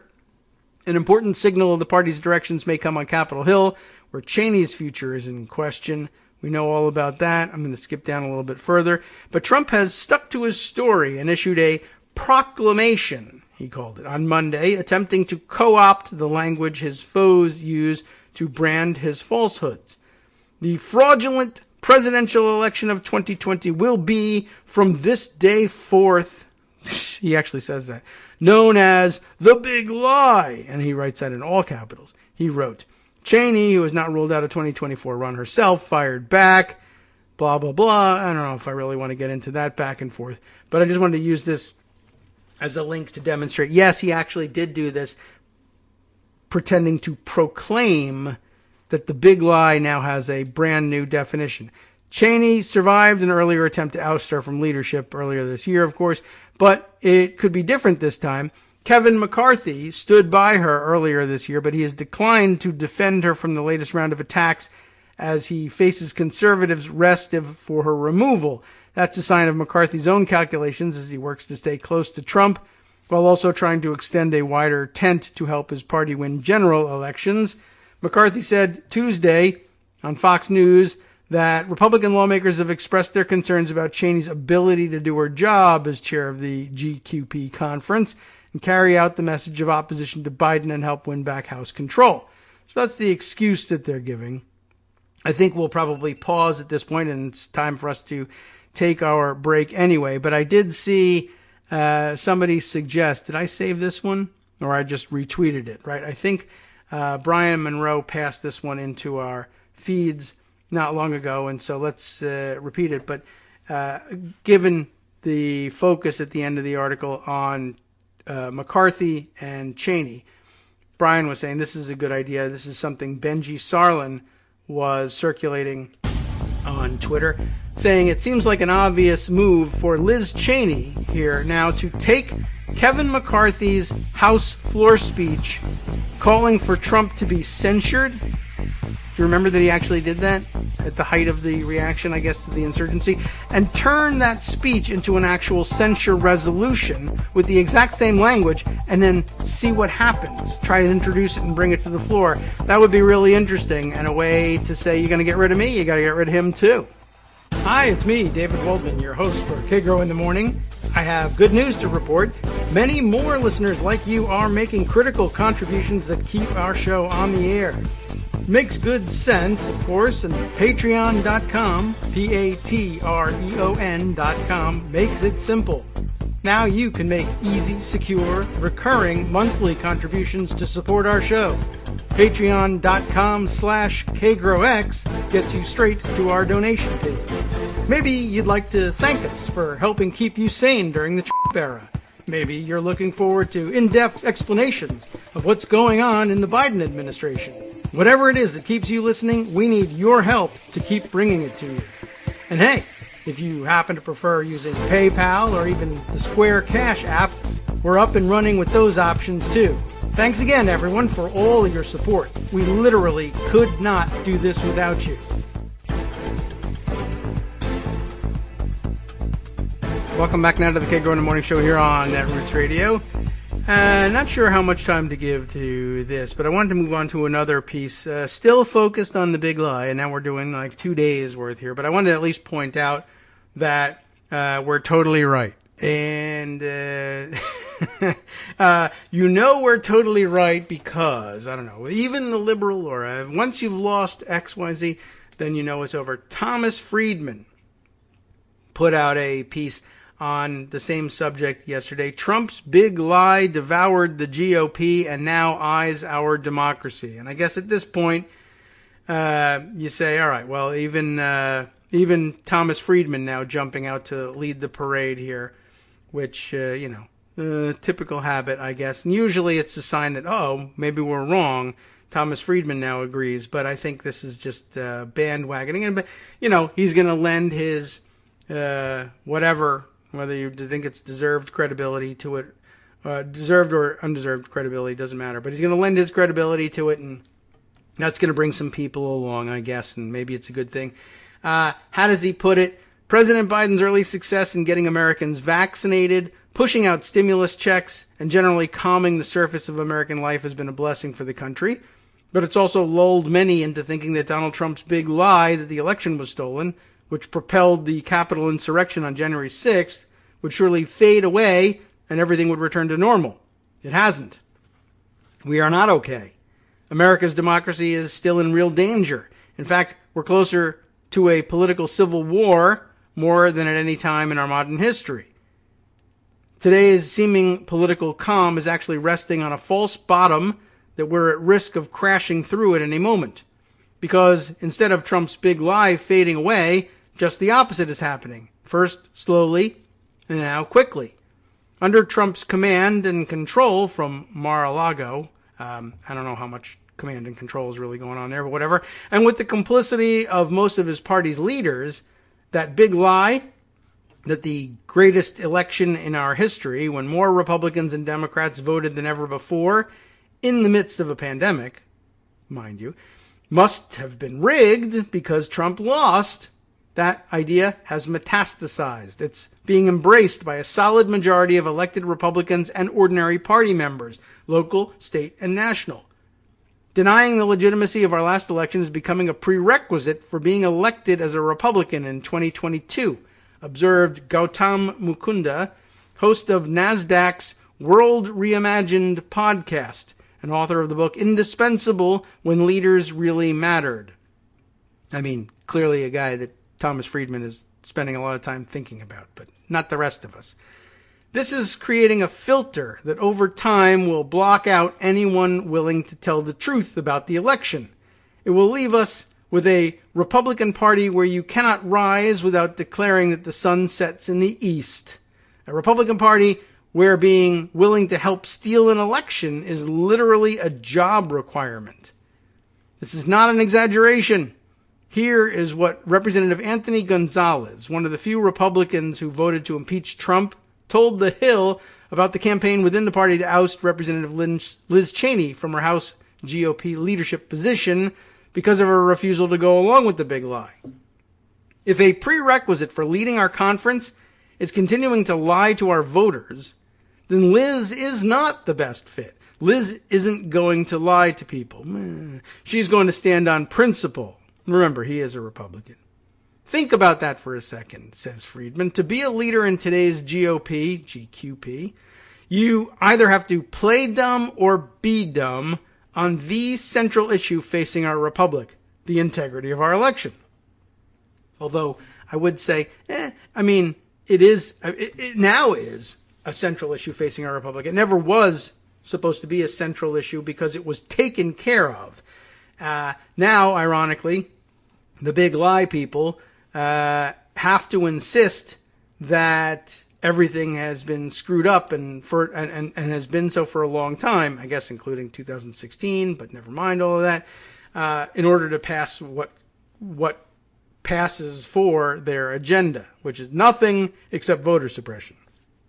Anyway, so you have to accept that everything that Trump has said about the election without a shred of evidence, and you have to ignore everything his own Attorney General, FBI Director, and Election Security Director said, based on actual evidence, that there was no substantive fraud. What kind of deformed party will such a dynamic produce? I would suggest it's not a party that it will produce. A party so willing to be marinated in such a bald-faced lie will lie about anything, including who wins the next election and every one after that. At that point, you are contesting elections between one political party and one terrorist organization. Some terrorist organizations think they're political parties. Hezbollah, right? We think of as a terrorist organization. They think of themselves as a political party. It does happen in the world. There is simply nothing more dangerous for a two-party democracy than to have one party declare that no election where it loses is legitimate, and therefore, if it loses, it will just lie about the results and change the rules. That's exactly what's playing out now, and the more one GOP lawmaker after another signs on to Trump's big lie, the more it gives the party license at the state level to promote voter suppression laws that ensure that it cannot lose ever again. Or at least make it less likely, I would say. Kimberly Whaley, I guess, W-E-H-L-E, a professor at the University of Baltimore School of Law and author of the book How to Read the Constitution and Why, writing in The Hill on Monday, noted that as of late March, state legislators have introduced 361 bills in 47 states this year that contain limitations around voting and 43% increase from just a month earlier. The measures include things like enhanced power for poll monitors, fewer voting drop boxes, restrictions on voting by mail, penalties for election officials who fail to purge voters from the rolls, and enhanced power in politicians over election procedures. By the way, the idea of penalties for election officials who fail to purge voters is becoming a more popular thing too. And it might not be such a bad idea if Democrats are, in control of some of these legislatures. We usually don't put teeth in bills like this or in laws like this because we just think, well, they'll follow the law because they worry about their reputation for integrity. And as Kennedy put it when we were discussing things yesterday, but now that doesn't work with a lot of Republicans, typically, anyway. And we run into this all the time. What is the penalty for not doing this thing that the law requires of our elected officials? Usually nothing. And we go around in circles and litigate that. Now, they're just throwing criminal penalties in there. If you don't do this wrong or unconstitutional thing, we will punish you so that we can try and force compliance out of you before we get to the stage where the Supreme Court could possibly finally declare the whole thing unconstitutional and therefore moot. But if you've spent time in jail or faced that threat, maybe you would give in before we have to litigate. Anyway, although GOP supporters of these bills insist that they are about election integrity and security, Whaley added, the lack of actual evidence of fraud and mismanagement in the American electoral system totally belies those cynical claims. This is the equivalent of lighting a fuse to a bomb planted beneath the foundations of our democracy. Imagine if all or many of these measures passed, and in 2022 and 24, Republicans managed to retake the House, Senate, and White House with, say, only 42% of the popular vote, effectively establishing minority rule. Do you know what will happen? Let me tell you what will happen. Oh, good. He's going to tell us what will happen. Disenfranchised Democratic voters will not sit idly by. I mean, I hope not, but he may be wrong about that. They may refuse to pay their taxes. Many will take to the streets. Some might become violent, and our whole political system could become paralyzed and start to unravel. Now, by the way, like right now, even without that happening, can I just point out for a second? I mean, those are some terrible things that he said, right?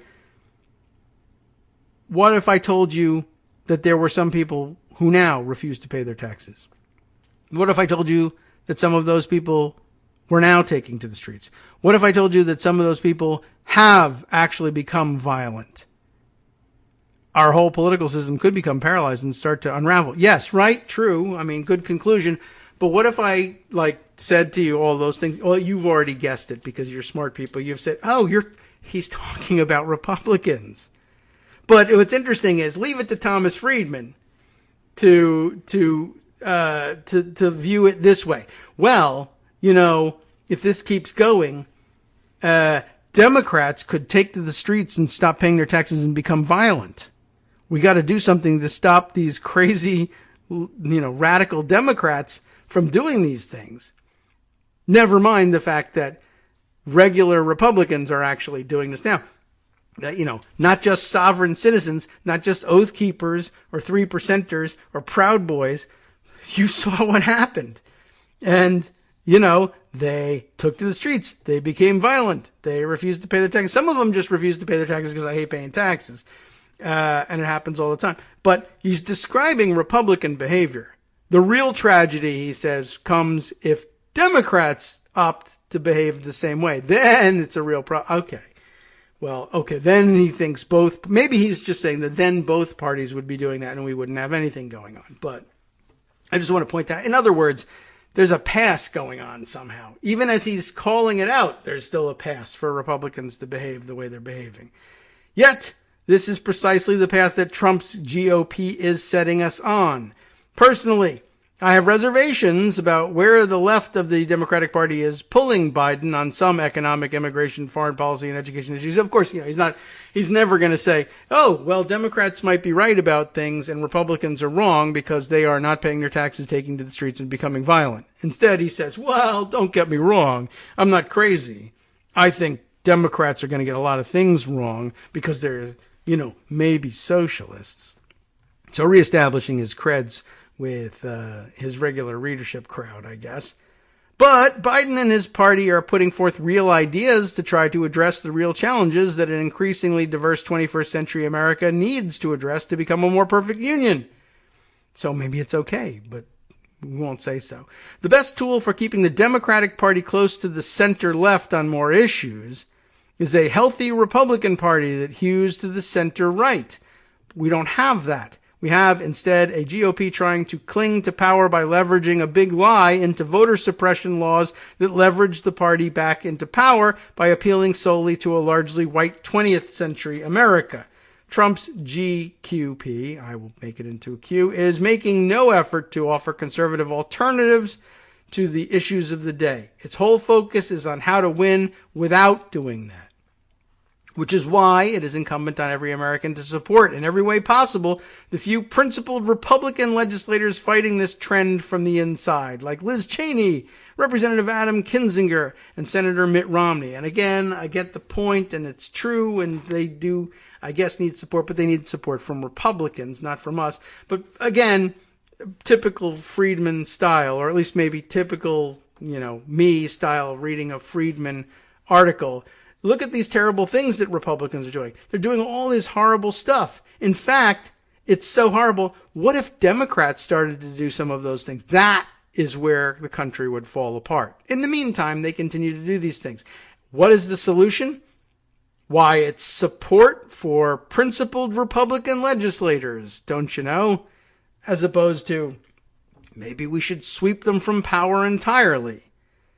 Because that's a better solution. I mean, he thinks it won't happen. And he may even be right about that. There are people who are going to pull the lever for the R's no matter what.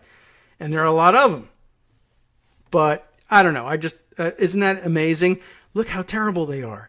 The Republicans are out of control. The moderate voices, who aren't moderate, Liz Cheney, Mitt Romney, I don't know about Kinzinger, but I'm guessing he's not particularly moderate either. But they get recast as moderates because they're not, they don't walk hand in hand with the super crazies on the big lie. But they walk hand in hand with the super crazies on everything else. In other words, they're with us on everything but the culture war, I guess.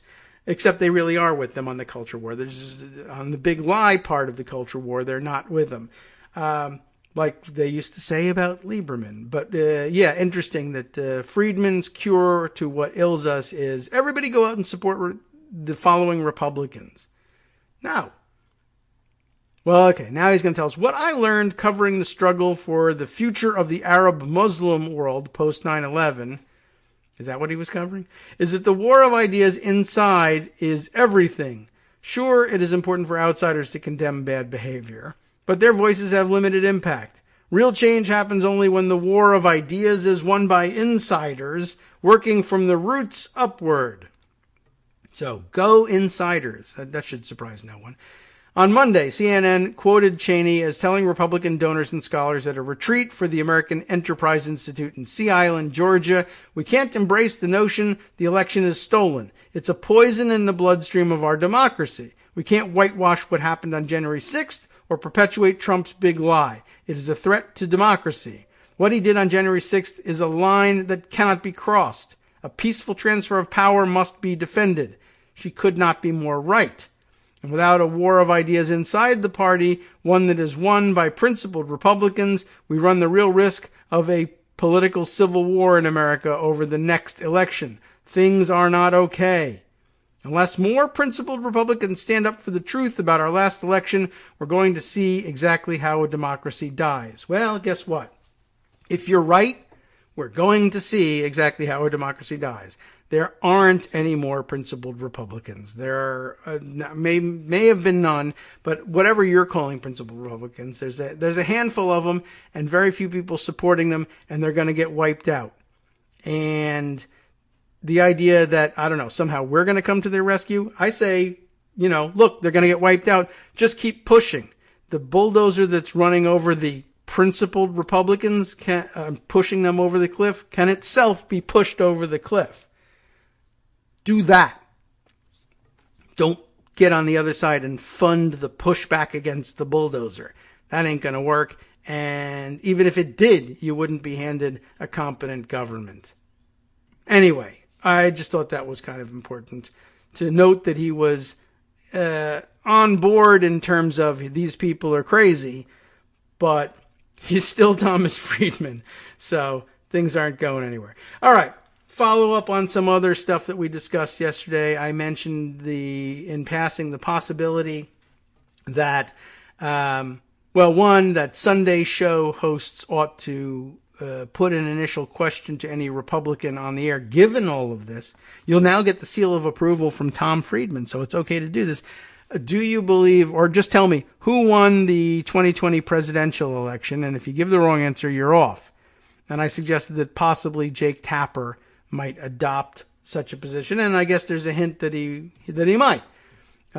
Piece in The Hill titled "CNN's Jake Tapper Questions Giving Some GOP Leaders Airtime." Not the same thing as refusing to do it, but at least he's asking the question. So we guessed at the right person who might do something like this anyway, even if he really won't. But if you had to pick somebody who was the most likely and who had a Sunday show at their disposal, he might be it. Unless, of course, you change the lineup of who's anchoring the shows, which is also a story that is now pending, although it's not necessarily the trendsetter, Washington Week on PBS will now be anchored by Yamiche Alcindor, which is going to change things a little bit. I mean, it's not the brand leader necessarily on the Sunday show front, but it's also a place where I don't know if you'll see that kind of confrontation necessarily of grilling people on air and then tossing them off air if they can't answer the questions correctly, but you might see the booking done a little bit differently. New York Times reported on all of this, and it's good news, and I'm excited to see how it goes, except I'll be seeing it from a distance, because even this one I don't watch and won't watch. But I was interested to see, anyway, that this had happened. She replaces Robert Costa as the host, as a matter of fact, and I think the timing's right, and it's a good choice. And I'll be curious to see whether it changes the culture, if you will. All right, let's see. There was another thing that where was it? I was reading through, I think, the Tom Friedman thing, and then I thought, oh, this is a good example of, and I should deviate from this now and take note of it, or else I'll forget. And then I went ahead and forgot. So where was I? I was see if I can locate physically where I was in the middle of all this when I thought, oh, we should bring this thing up. Was it Trump and his platform, or was it Trump trying to redefine the big lie, or was it something else? Now I can't even remember. And I think it was something that I just, all right, too bad. And it was, I think, on yesterday's Twitter timeline rather than in Pocket. But, I don't think I don't know if I will be able to come up with it the same way here. But we'll see if anything else reminds me of what it was. No, I don't know. I'll have to keep taking a look, I guess, through the timeline and seeing if I can't figure out what it was. Oh, yeah, well, there was more on Josh Hawley, but we definitely got to cover that one yesterday. All right, well, just a few minutes remain in today's program. Maybe I can remember what it is and use part of tomorrow's show. Probably be reminded of it at some point. But, I think it was probably in this space somewhere. This was right around the right time when I was parking things in Pocket from yesterday. Let's see. One thing I was looking at, this was Empty Wheel on the Barr memo, and then Charlie Savage likewise discussing what the judge had decided. But I think Greg gave us the opportunity to cover that pretty well. All right, let me throw this one in at random then today, since I'm clearly not going to remember what I had in mind, and if I had note paper more easily at hand. I mean, it's here, but I can't write notes to myself and still continue reading articles at the same time. Too bad. There was a great follow-up, I promise you. But here's a random note. Back on the January 6th insurrection story just for a second. This is something that I saw mentioned in USA Today that hasn't garnered a whole lot of attention, and I guess there's just too much else going on here. But this seemed like a possible new avenue to explore. Proud Boys, we don't like the Proud Boys much, but the Proud Boys saw a wave of contributions to their organization. From where? I guess that's the real issue here. Proud Boys saw a wave of contributions from Chinese diaspora before the Capitol attack. What a strange thing. Why? And what might have driven that? Will Carlos reports this for USA Today in yesterday's paper. The donations started coming in around 10 p.m. on December 17th. So, I don't know. Is it related? Is it not related? Let's find out. A donor named Li Zhang, Z-H-A-N-G, gave $100. A few minutes later, someone named Jun Lee donated $100. Then Hao Zhu gave $20, followed shortly by $25 from a Ying Pei. In all, almost 1,000 people with Chinese surnames. Otherwise, there's no particular reason to be interested in the fact that they're all Chinese, except that giving to the Proud Boys does seem like a strange choice of all places. Republican Party? Maybe. Proud Boys? Well, in all, almost 1,000 people with Chinese surnames gave about $86,000 to a fundraiser on the crowdfunding platform Give, Send, Go for the members of the extremist street gang, the Proud Boys, who I guess are not allowed to raise money on GoFundMe anymore. Their gifts made up more than 80% of the $106,107 raised for medical costs for members of the Proud Boys who were stabbed during violent clashes in Washington in mid-December. You remember that there was a totally separate incident of the Proud Boys showing up in mid-December, and it was, I think, the result of that visit to D.C. that prompted the couple of hotels in January to refuse blocks of rooms to the Proud Boys when they came into D.C. in preparation for the events of January 6th.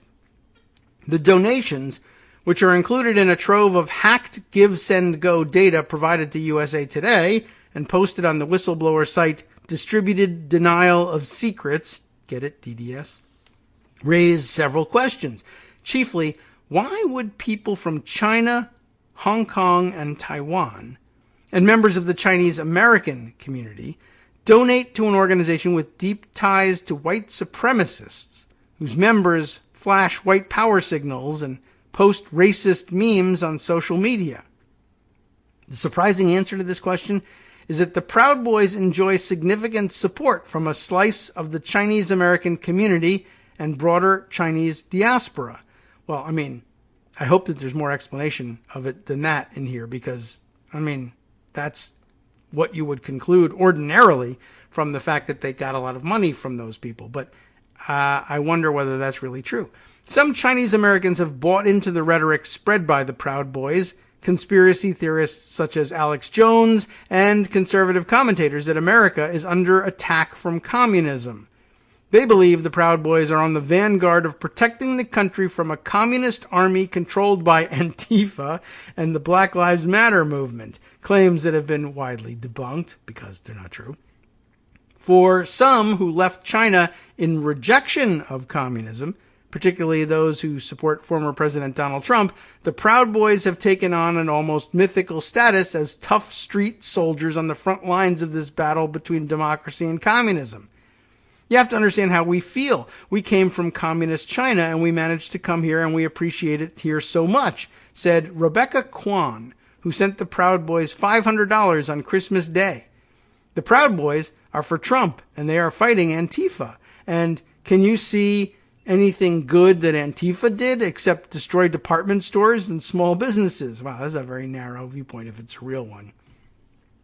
The Proud Boys have long sought to portray themselves not as white supremacists, but or as a violent street gang, but as a group of patriots willing to do the hard work that they say America's police departments and politicians won't do. I think the police department's doing plenty of that. The Proud Boys chairman, Henry Enrique Tarrio, claimed that his group primarily exists to protect American citizens from anarchists and communists aligned with the Antifa movement who are trying to overthrow the U.S. government, which they manifested by trying to overthrow the U.S. government, which is part of their weirdness. That refrain is common in far-right media and social media. Conspiracy mongers such as Jones and his British counterpart, Paul Joseph Watson, whipped their viewers into a frenzy of distrust and fear, contending that socialists and Antifa assassins are about to attack mainstream America. The message has been amplified by Tucker Carlson, who has called for anti-fascist activists to be labeled as terrorists. He called the Black Lives Matter movement poison. Several Chinese Americans echoed those sentiments when they sent the Proud Boys money a couple of weeks before the insurrection on January 6th as the Capitol at the Capitol, led by Trump supporters. At least 21 members of the Proud Boys have been charged with federal crimes for their roles in the attack. So very interesting that this would make inroads in the Chinese American community and the Chinese overseas community as well. I have my questions and some doubts about the truth of all of it, but I imagine it has convinced at least some people. Anyway, we'll check in on that story if it develops into anything more and other things growing out of it. But time now to hand things over to Justice Putnam for the West Coast Cookbook and Speakeasy coming up next right here on Netroots Radio. What can we squeeze in about by way of preview? Well, he'll be revisiting the Bill Barr falsified documents story, thanks to the federal judge who has ruled against them. Netrootsradio.com. In the Russia investigation. You have been listening to Kagro in the Morning with David Waldman.